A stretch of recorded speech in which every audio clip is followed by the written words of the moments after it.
Python for artificial intelligence. Before we get into the how, we really have to get the why.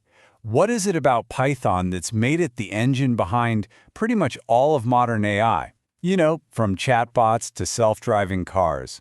Well, it all boils down to a few really powerful ideas. These are basically the 4 pillars holding up Python's crown in the AI world. The high demand? It's not just about jobs. It's about being where the innovation is happening. The rich libraries, like TensorFlow, they give you these pre-built super tools, so you're not starting from zero. The code itself is clean and easy to read, which is a game changer for working on huge, complex projects. And since everybody from Google to NASA uses it, the community and support are just massive. It's the perfect storm. Okay, so if you want to build anything great, whether it's an AI model or a skyscraper, you have to start with a rock-solid foundation. This first part is all about laying those essential building blocks. The most basic concept of all? Variables and data types. I mean, you can think of them as the literal bricks and mortar of your code. They're just simple containers that hold all the info your program is going to work with. You know, text, numbers, or a simple yes or no. Everything, and I mean everything, gets built on top of this. And here's one of the things that makes Python so beloved. The syntax, the way you write it, is just so clean. It's designed to be intuitive, almost like you're reading plain English. This is huge, because it lets you focus on the problem you're solving with your AI, not fighting with the language itself. As you can see, making variables is incredibly straightforward. So once you have your data stored in those variables, you need some tools to actually work with it.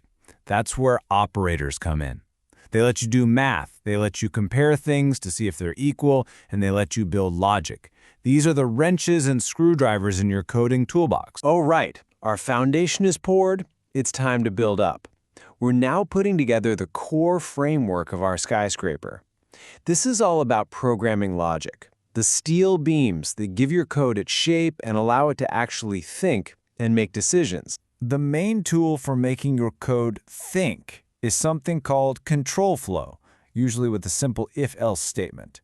It works just like it sounds. The program tests if something is true. If it is, it does one thing. If it's not, it does something else entirely. This is the heart of how programs can react and adapt. Now, what if you need to do the same thing over and over and over again? Well, you're not going to write the code 1,000 times. You're going to use a loop. Loops are the absolute power tools of programming. They're all about automation, letting you process huge amounts of data or just repeat an action until you tell it to stop. And you've got 2 main flavors. A for loop is what you use when you have a list of things and you want to do something to every single item on that list. A while loop is different. It just keeps on going as long as a certain condition stays true. Knowing which one to grab is a key part of writing smart code. And to keep our skyscraper project from getting totally chaotic, we use functions. Think of these like prefabricated parts, like a whole window assembly that you build once and then you can just pop it in wherever you need it. Functions bundle up your code, which makes your programs way cleaner and so much easier to handle. The structure is up, but a skyscraper is just a shell without all of its internal systems, right?